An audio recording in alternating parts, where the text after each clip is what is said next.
Student, good morning. आज हिंदी व्याकरण में हम आपको क्रिया के बारे में पढ़ाएंगे।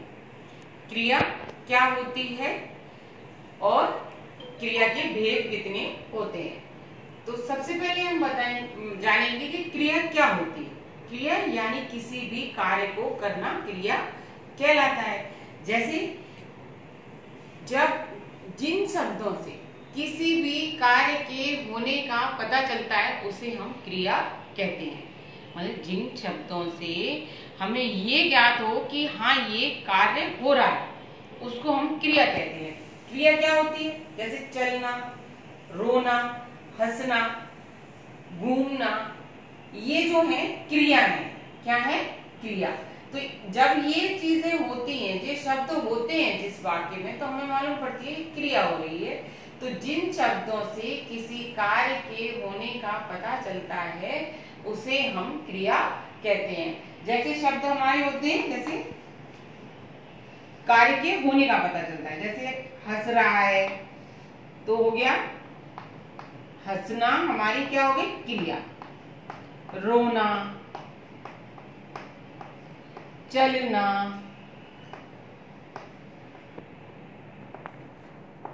जैसे हंसना, रोना, चलना, पढ़ना,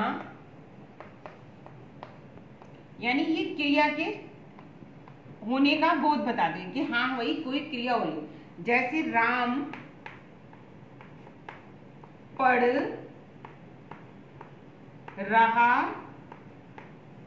है, यानी वो पढ़ रहा है। राम पढ़ रहा है यानी वो कोई क्रिया कर रहा है। पढ़ रहा है यानी क्रिया, कार्य कर रहा है। तो इससे हमें मालूम होता है, इस वाक्य से, पूरे वाक्य से हमें ये मालूम होता है कि राम कोई काम कर रहा है, यानी कोई क्रिया हो रही है। तो जिन शब्दों से हमें ये, जिस वाक्य से या जिन शब्दों से हमें ये ज्ञात हो कि कार्य किया जा रहा है वह होती है क्रिया। अब क्रिया के कितने भेद होते हैं? क्रिया के दो भेद होते हैं। कौन कौन से भेद होते हैं? क्रिया के दो भेद होते हैं। एक तो होता है सकर्मक क्रिया और दूसरा अकर्मक क्रिया।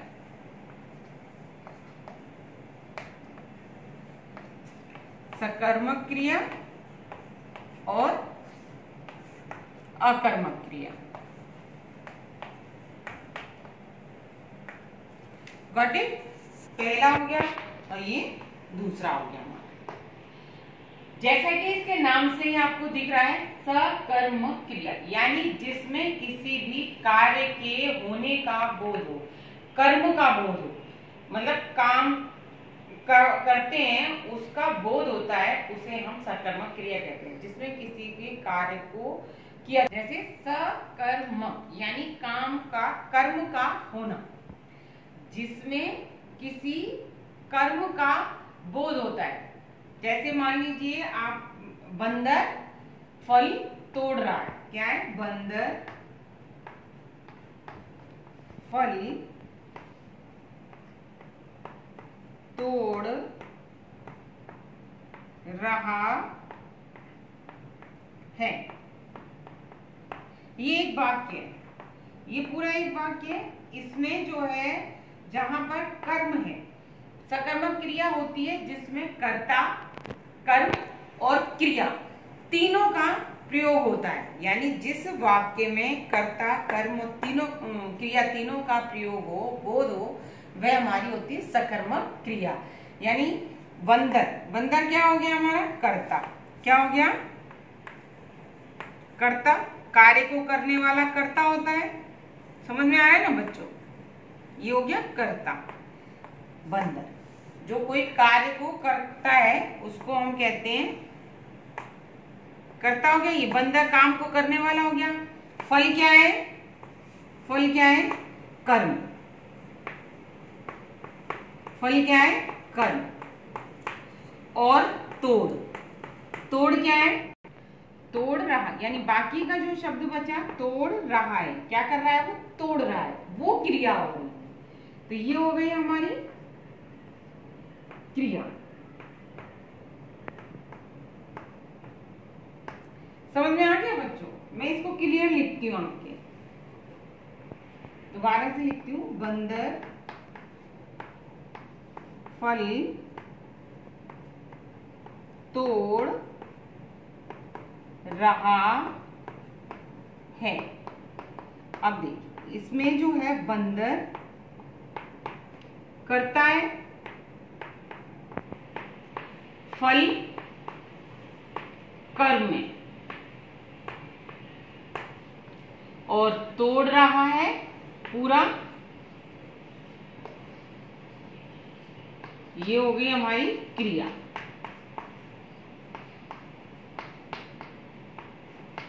यानी इस वाक्य में तीनों हुए, कर्ता, कर्म और क्रिया, तब हमारा ये वाक्य पूर्ण हुआ।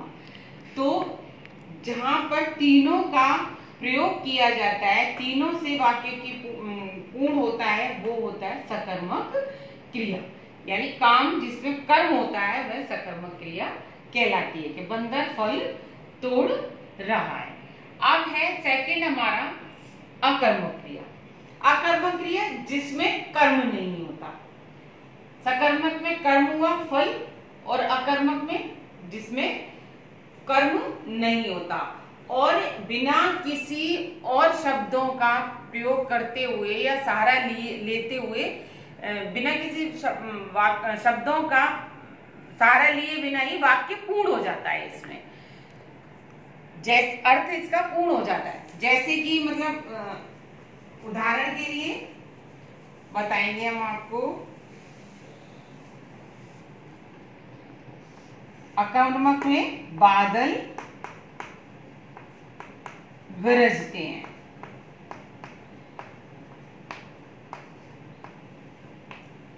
बादल गरजते हैं। अब इसमें आपका ये जो बादल गरजते हैं उसमें जो है कर्ता है और क्रिया है, कर्म नहीं है। क्यों गरजते हैं, कैसे गरजते हैं, ये वाक्य जो है पूरा नहीं है, बिना पूरा है, बिना क्या, क्यों, कैसे के बिना ही ये वाक्य आपका पूर्ण हो जाता है। यानी यहाँ पर कर्म की जरूरत नहीं होती, वो अकर्मक क्रिया कहलाती है। तो समझ में आया बच्चों, जिसमें कर्म की जरूरत होती है वो सकर्मक हो गया, और जिसमें कर्म की जरूरत नहीं होती वह अकर्मक क्रिया हो गई। ये हो गई आपकी क्रिया किसे कहते हैं, क्रिया के भेद क्या होते हैं। साथ ही हम एक और बात होती है कि क्रिया का मूल रूप क्या होता है, धातु। धातु जैसे मेन है, मान लीजिए लिख धातु हो गया, और लिखता है, और लिखना क्रिया है। यानी क्रिया का मूल रूप धातु कहलाता है। क्रिया का मूल रूप क्या है, लिख, और लिखना जो है क्रिया हो गई। जैसे पढ़, ये उसका हो गया मूल रूप, ये होगी धातु, और पढ़ना ये क्रिया हो गई। तो समझ में आ गया बच्चों क्रिया किसे कहते हैं। तो बच्चों आज हमने आपको क्रिया के बारे में समझा दिया कि क्रिया किसे कहते हैं और क्रिया क्या होती है, सकर्मक क्रिया क्या होती है, कर्मक क्रिया क्या होती है। तो आपके पास आपकी बुक होगी, उसमें से आप इस क्रिया को समझेंगे और चैप्टर को रीड करेंगे। अगले वीडियो में हम आपको इसकी रीडिंग बुक से करा देंगे, और बाकी का जो काम होगा उसको भी हम आपको नेक्स्ट क्लास में कराएंगे। तो आज की क्लास के लिए इतना ही। Today's homework, read chapter number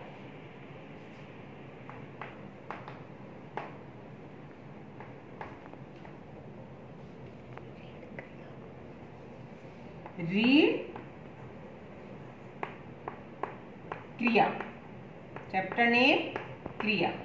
ये आपका हो गया होमवर्क। आप इसकी रीडिंग करेंगे और कल फिर मिलेंगे। Thank you.